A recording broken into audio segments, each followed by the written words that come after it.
काठी के चटैया पापा हो बैठल बाड़ो हमरो के बैठल बाड़ो काठी के चटैया पापा हो बैठल बाड़ो हमरो के बैठल बाड़ो। जब बियाह शादी होले तो बाप माई अपन काठ के करे जा अपन बेटी के बियाह शादी करला, लेकिन दहेज के लोग भी फिर भी ना मानेला आ कहेला कि हमारे का पैसा दो रुपया दो सोना नियन पाल पोस के बाप माई बेटी के देता आ तब वो पैसा मांगो तो ससुर जी निक काम नहीं के एकदम नहीं खिलेले हम नहीं खिलेले हम बियाह होत रहे तो पापा खूब रोत रहला कैसे रोवत रहा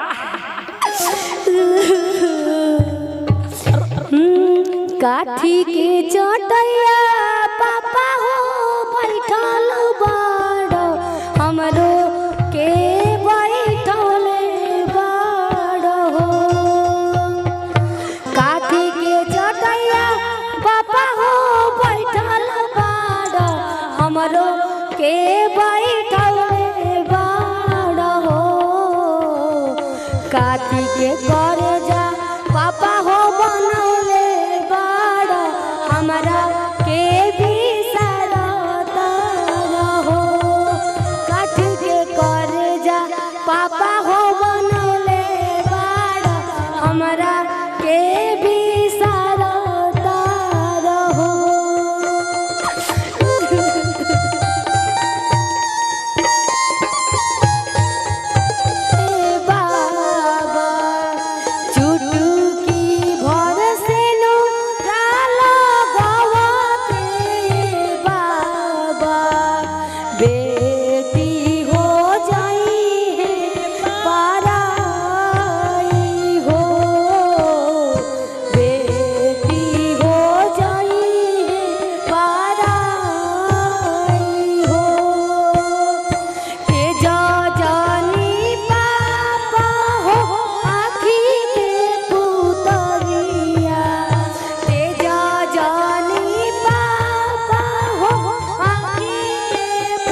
पैसा के देन बा।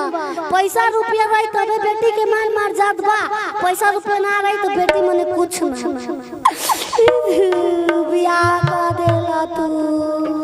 जाए तो बच्चे बात रहो समझली ना चुप रहो।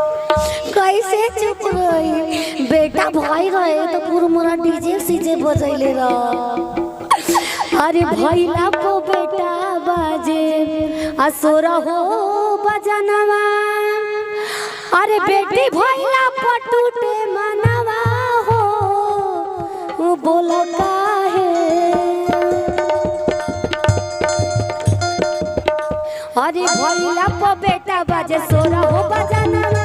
बेटी भैला पटूटे मनवा हो बोला काहे।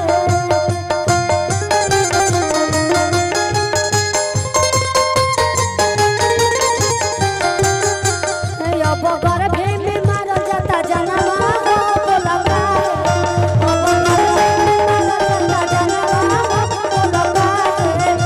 बगर भे में मारो जाता जनवा हो बोला काहे।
कुआरे ठीक बा।